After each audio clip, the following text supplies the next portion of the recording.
First of all, my first observation of you as a human being is you're loaded. Well, thanks for lending me that tenner last week, and I'm fine. Okay, but you are extremely wealthy, aren't you? You've done all right for yourself. I'm comfortably off, yeah. Unfold your arms, please. Thank you.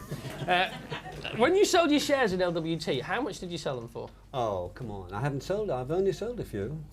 So I've still got all the rest left, thank goodness, because they keep going up. But is this talk about millions, is all that true? And how did you get them in the first place? And, have you got any spare? Or? I've got some to spare, but alas, not for your good self. Were they part of your wages? They were part of a deal that we struck. Who struck the deal? And the deal was struck by about 40 or 50 of us who thought that we were a goner in the franchise. We were being bidded against by one of the biggest media companies in Europe, right. And we thought the only way we could get there was to stick together, say we'd see the franchise through, we would work for it, and we took a cut of the action if we won. Right. We won, we paid our own money up front, and then the thing started to go up. So you took a personal risk then? Yeah, a bit of a risk. Okay, bit of a risk. How much clout have you got in television? Well, I don't know who's got clout in television, really. I think programme makers have got clout. You've got a lot of clout, because they want your talent on the show. We got that card, Will. We got that card. Where is it? Is it? Not as much as you can say. Yeah, another predictable guest on the show. No, it's not quite predictable. We got it slightly wrong. But I thought you might mention me there. But no, you have got tremendous clout, haven't you? I mean, but you're highly respected. You wield a big axe. Well, in a small area. I mean, if anybody's interested in arts television, and those who are, then I've been at it for about 25, 30 years. So it builds up over the time. Most of my heroes, for some reason, seem to like a drink, right? Yeah. Yourself? Absolutely. Right, good. Certainly. Excellent. And I don't know if this is true, but I've been told that you go teetotal for 1 week out of every 4. I do. I go teetotal the 1st to the 8th of every month. Does that work for you? Yeah. When did you start doing that? About 9 or 10 years ago, because in this business you get a lot of drinks free. And if you like drinking, like I do, you just knock a few back and you think, hold on a bit. And I wanted a control system. Now, 2 things I knew about drink. One was that I liked drink, I wanted to keep drinking. Not excessively, but I wanted to. B, it was a pleasure, and so to give up a pleasure is stupid. So I had to find out a stupid way to give up a pleasure. Right. And it is very stupid to give up drink for the first 8 days of every month. But I can remember it. And does it work? Does it truly work? It does. And how does it manifest itself? I mean, well, my secretary says I'm very bad-tempered. People try not to arrange meetings in the first 8 days. I desperately try to arrange all my meetings in the first 8 days. It works all right. Now, you've written 16 novels. Which one is the worst? Do you look back at one and thought, no, I don't really. I shouldn't have really put that one out. Yeah, it's your favourite. Is it? No. Go on. I know which one's the worst. It was quite a difficult choice. The ones that I don't know.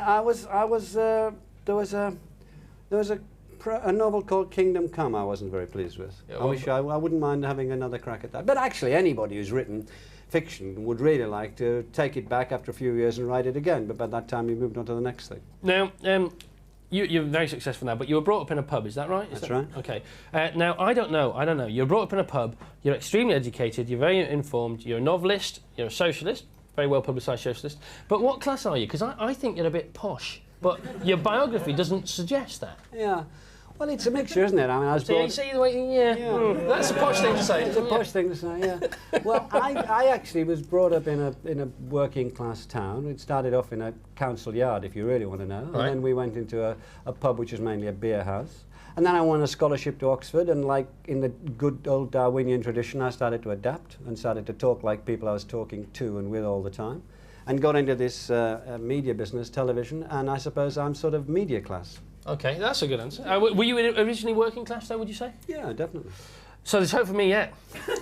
Goldie Hawn says that sex and lots of it keeps her looking good. Well, you're looking good, Melvyn.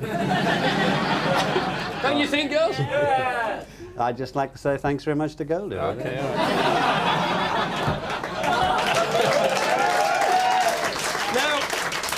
I know you know a lot about a lot of people, and surely you must know about a lot of philosophers, or maybe some. I don't know who your favourite is, but one of my favourites is Shaun Ryder, believe it or not, right? Seriously, he's a great thinker. And one of the lines out of one of his songs, it says, "Who's got the biggest brain?" Who's got the biggest brain? I bet you, because if anybody knows, you will know who's got the biggest brain. At the moment, you mean, alive? I don't know, yeah. Well, that's a man called Stephen Jay Gould. an American who knows an immense amount about paleontology, astronomy, physics, neurology, neurobiology, literature, culture. I would say Stephen Jay Gould. He's just got a new book out called Life's Grandeur. It's worth reading. And he knows a lot about baseball. Does he? Yeah. Okay, you can get through it, of course. Now, your show, The South Bank Show, we've got to be quick now. There's so many quick. We've never got enough time to interview anybody. But your show, The South Bank Show, over 500 South Bank shows. Yeah. Right.